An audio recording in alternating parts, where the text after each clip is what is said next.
So in this video we are going to explore the dashboard of PrimeLink software. And here we can see the total number of links we have created so far and the total number of clicks we have got onto these links.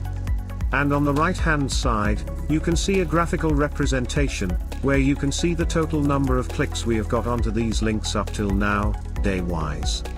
Down here you can see the recent activity, and there you can see a summarized, detailed information regarding your links, and also you can see who is clicking on your links. So here you can see the Wati homepage link have got a click from Bangladesh, and same link got a click from Philippines, 6 days ago.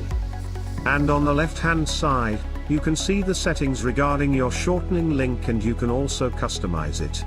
Now if you click on multiple, you can shorten multiples links up to 10 by just pasting it here. Also there is an option for shortening single link A as well. Now down here, there are multiple options you can see which you can use according to your need. Also down here, if you click onto the 3 dots in front of this link, you can see some more options pop up, which you can also use according to your need. So this is the PrimeLink dashboard overview we have seen in this video. Please don't forget to like and subscribe to our YouTube channel and I will see you in the next video.